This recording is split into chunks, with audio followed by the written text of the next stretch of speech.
আসসালামু আলাইকুম রহমতুল্লাহি ওয়া বারাকাতুহু। আপনাদের মোবাইলে কাহাফ গার্ড অ্যাপটি চালু করার জন্য প্রথমে আপনাকে গুগল প্লে স্টোর থেকে এই অ্যাপটি নামিয়ে নিতে হবে।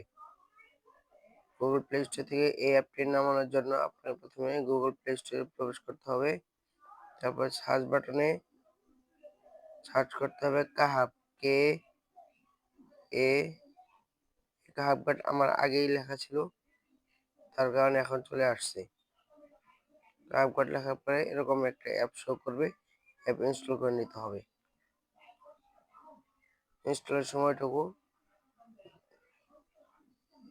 অপেক্ষা করতে হবে।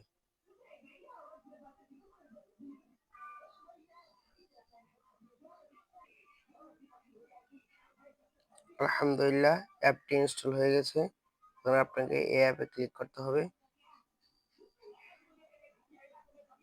ক্লিক করার পর এখানে লেখা আছে শক্তিশালী সুরক্ষা। এখানে আপনি এই বাটনে ক্লিক করতে হবে। তারপর মাত্র এই 2 মিনিটে তারা বলে প্রাইভেট দিবে ডিএনএস এই সেট আপ করুন। কপি করতে হবে ডিএনএস। এখন আপনাকে সেটিং ওপেন এ প্রবেশ সেটিংস করতে হবে। মাশাআল্লাহ, আপনি সেটিং এ যাওয়ার পর সেটিং আপনি স্ক্রিনে লিখবেন চলে এসেছেন। এখন প্রাইভেট, স্ক্রিনের উপর আর থাকা আই সার্চ অপশনে ভি ট্যাপ করে ই সার্চ টি বারে private private DNS type DNS করুন। ডিএনএস। অতঃপর আপনি 3টি অপশন দেখতে পাবেন। শেষ অপশনটিতে ট্যাপ করুন যেখানে ডিএনএস হোস্ট নেম শব্দটি আছে।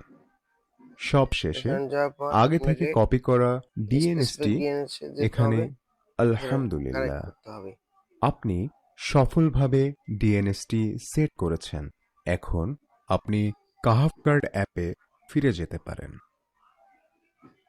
তারপর আপনাকে অ্যাপে ফিরে যেতে হবে। এই চালু করুন। চালু হয়ে গেছে। কারণ আপনি এখানে চাইলে সব অ্যালাউ করবেন। ডিএনএস পরিবর্তন করুন। আপনার ডিএনএস পরিবর্তন করার দরকার নেই। আপনি আনইনস্টল প্রতিরোধে করতে পারেন যাতে এই অ্যাপটি আনইনস্টল না হয়। সেজন্য আপনি এখানে ক্লিক করতে পারেন। ক্লিক করার পর এই আনইনস্টল প্রতিরোধ হয়ে যাবে। এখন এখানে ক্লিক করবেন।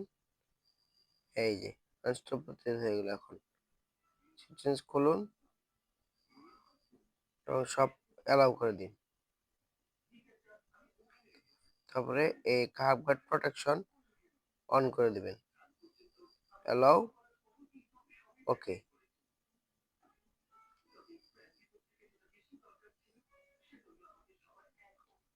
আপনি ফিরে আসবেন আবার কাহাফ গার্ডে।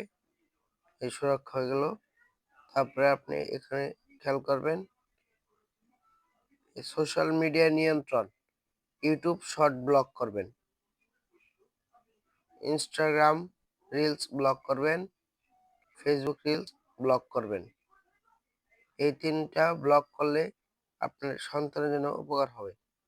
কারণ সাধারণত বাচ্চারা এগুলো বেশি দেখে। নামাজের সময় অ্যাড করতে পারেন চাইলে, আমি এখন করব না। এভাবে আপনারা ভালোভাবে সঠিক নিয়মে কাহাফ গার্ড আপনার মোবাইলে স্থানান্তর করতে পারেন। আসসালামু আলাইকুম রহমতুল্লাহ।